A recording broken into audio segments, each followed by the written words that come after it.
Let's talk utes. And this is, of course, a pickup in the Stan. They're incredibly popular things here in Australia, and you are, of course, free to buy whichever ute your heart desires. But here's where I'd spend my money.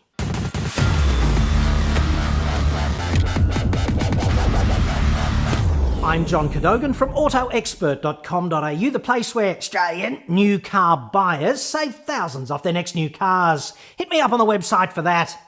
First, I guess, you better ask yourself, do you actually need a ute?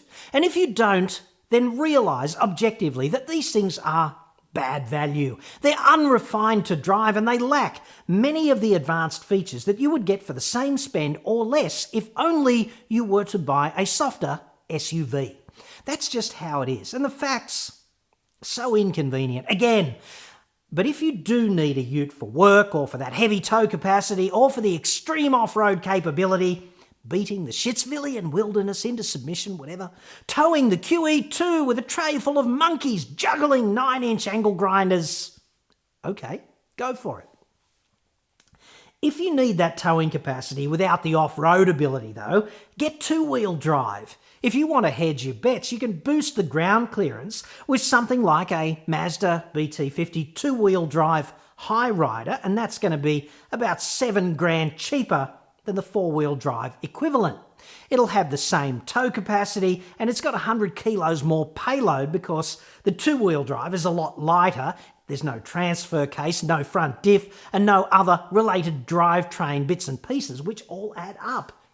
So, with all of that out of the way, the volume in the Shitsville ute market is weighted heavily to four-wheel drive. And among private buyers, it's weighted heavily towards the premium variants in the model ranges. For the suits in utes, whatever. To put this in perspective, right, in 2017, Ford sold almost 6,000 4x2 Rangers and 37,000 4x4 Rangers. Holden sells almost 10 times as many 4x4 Colorados compared with the 4x2, and Toyota sells around 3 times as many 4x4 Hiluxes compared with 4x2. And a lot of people here are going to disagree with me on my recommendations coming up. That's quite okay. Don't worry, I will still sleep like a baby. Vent in the comments below if you must.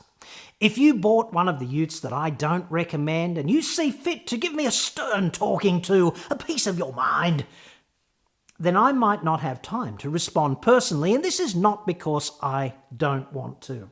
Suffice to say that I am truly sorry that you bought one of those shit heaps. Nobody deserves that. Maybe you were evil in a former life and now it's time to pay. We'll never know. And with that upliftingly out of the way, I'd suggest forget Hilux. Toyota has a major problem with the DPF reliability in the 2.8 diesel engine. They won't admit it, it exists, it's a disaster. This is an easy vehicle to drop from your shortlist on solid objective criteria, too much like Russian roulette. And as for the 70 series Toyota Land Cruiser real man's ute, the 3-testicle ute, it's the ultimate blue singlet escape to the top end where hopefully you will be eaten by a crocodile and spat out and eaten again just for good measure. If you've always wanted that, this is the ute for you, I'd suggest. Channeling your inner Albie Mangles. Pretty low volume proposition though as things go. They sell 4 times as many 4x4 Rangers and 4 times as many Hiluxes as these babies. If you're a big barn in the market for a 70 series ute, it's pretty safe here, I think, to assume that you're not even considering one of those lesser poofters utes. Of course.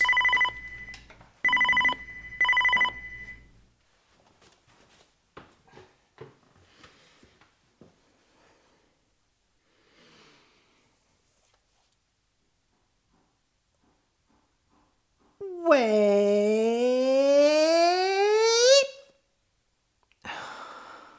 Really? I think most people would see that as a joke. I really do. I mean, when you think about it, it's actually inclusive humour. Okay. Or we could just call them gay utes or camp utes. People go camping. Or Nancy Boys utes or off the roof in Yemen utes. Light in the loafers utes. How about that? I'd suggest you're just being difficult now. How about shirt lifters utes or pillow biters utes? Would that be acceptable to you? I know. Fruits utes. Everyone likes fruit. Okay, you're the boss after all. I'll play it straight from here on in, said Bill Cosby. Right. Love you. Bye.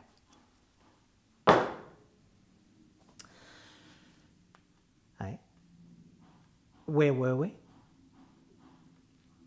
Forget also the Ford Ranger. I know it's popular and it looks great and it goes great, but it's overpriced, and Ford is one of the worst car makers for customer support. They're terrible at it, and we are knee-deep in evidence that they will probably let you down if there's a problem. The risk here is simply too high, and that's a real shame. You can forget the Colorado too. Holden is just as bad as Ford at customer support, and I want to like both the Ranger and the Colorado. Actually, I do like them both, but it's just too risky to own one. And I wish they would do something about that. Something like treat their customers like the valuable assets they are and invest in maintaining the currency of good faith. I mean, how friggin' hard is it? Very, apparently. You can also forget the Isuzu D-Max, and a small, loyal bunch do love their D-Maxes. But if you've ever wondered what a brand new 10-year-old Colorado looks and feels like, then this is the ute for you. And although they're kind of reliable, the powertrain is not especially well sorted and support is hardly up there with the best. Next, the Nissan Navara, or as I like to call it, the Budget Benz X-Class. It's okay if you don't want to load it up heavily or tow a heavy load. When Nissan did the deal with the devil, Mercedes, over the current Navara's R&D, the advanced rear suspension went in to deliver the required 3-point swastika benchmark ride quality. So that's good, unladen.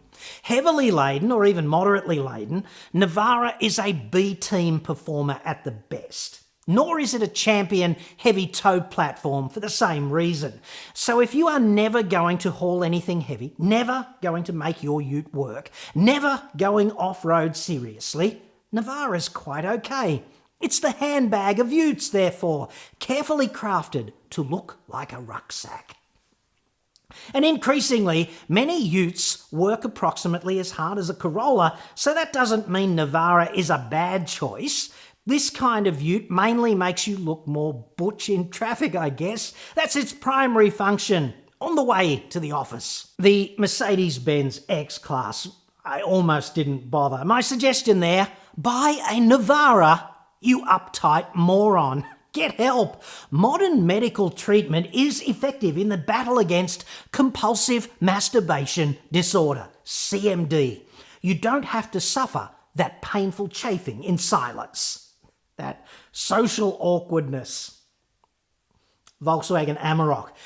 Good-looking ute, drives really well, potent V6, but unreliable and badly supported with typically shit Argentinian build quality. I get why people buy Amaroks. They look good and they drive fantastic.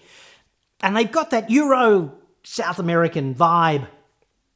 And if you've been dead, I guess, from the neck up since 2015, you'd be unaware that Volkswagen is the most morally ambivalent car maker ever. Too many Amaroks fail in service and then Volkswagen behaves like they lost World War II or something, which they kind of did. It's a real pity Fiat Chrysler doesn't sell a ute in Australia, because if they did, they'd be the worst at customer support. And that leaves Volkswagen number one in number twos for customer care, if that's the right word, narrowly ahead of Ford and Holden. Which brings me to the two top utes, which will do a decent job for you, laden or unladen, on-road or off, towing or not. Good value, decent support, not outstanding, but decent at least. The Mazda BT50. It's essentially a discount Ford Ranger, read, better value, made in the same factory in Thailand, like all of the allegedly Japanese utes, but supported by a company that won't burn you by default if there's a problem. And that 5-cylinder 3.2 engine is awesome. It's a grunt machine. Mazda's recent upgrade to 5-year unlimited kilometres on the warranty is also a bit of a confidence inspirer, you'd have to agree. You should also consider the Mitsubishi Triton. Triton is a solid package, and the Super Select 2 all-wheel drive system on the mid and top spec models does something pretty unique among Japanese utes. It allows you to run in all-wheel drive mode on high traction surfaces. And that is to say, you can select 4-wheel drive high range with the centre diff unlocked and drive on high traction surfaces all day long if that's what you want to do. That's pretty advanced for a ute. And Mitsubishi's support is decent as well. Plus, Mitsubishi doesn't go all smoke and mirrors on the tow capacity for the Triton. See, many other brands rush in to join the 3.5-tonne tow capacity club, but they do so only by severely restricting the payload that you can carry if you tow a 3.5-tonne trailer, often to the extent of ridiculous impracticality. And Triton does not play quite that game. Its 3.1-tonne tow capacity is far more realistic. Here's an example. If you tow 3.5 tonnes with a BT50, payload capacity is reduced by a massive 700 kilos, ballpark. So 4 fat men in the BT50 and 3.5 tonnes of trailer, and you are basically overloaded from a gross combination mass perspective. And it's not just the BT50, right? It's most of the utes, and it's a bad joke. Triton towing 3.1 tonnes. The payload takes a 125 kilo hit, which is manageable. A big difference. Big jump towards rationality in the specs. Personally, I don't think it's a smart move to tow more than 3 tonnes with any ute. But there you go, that's just me. It's undignified, I think you'd agree, when the tail wags the dog and the dog weighs 6 tonnes all up. So anyway, what do I want? I want a ute that looks like a Colorado or a Ranger, that drives like an Amarok with the cachet of an X-Class, and the Ranger Mazda engine with Mitsubishi Super Select 2 drive system, and I want it to have all the fruit of a Hyundai Santa Fe Highlander and Kia's warranty, and I want to buy it from Subaru, Hyundai or Kia, the best customer support operators on the Shitsvillian automotive landscape. But I can't have that. And I'm kind of inured to it. I mean, if I'm honest, I've always wanted to be Clint Eastwood, but I always wake up and see me in the mirror. That's quite confronting. Lately, I see my father, which is even more disturbing. So I guess I'll have to settle for what's possible again, and that means a BT50 or a Triton, and for me it would be the BT50 XTR 4x2 High Rider, because I could really live without the 4x4. Or I guess I could do with a Triton Exceed, which is pretty nice and outstanding value. Don't get me wrong, they sell Rangers like the world's about to end. And I don't mind what people buy, I really don't. We get people good discounts on Ranger, Colorado and Amarok all day long. It's all the same to me. I get that subjectivity is a big part of your decision. But if you want to buy a ute rationally and stack the deck in your favour so that the experience does not suck out your soul and leave you a withered husk if something goes wrong, then that's what I'd be dumping the big bucks on.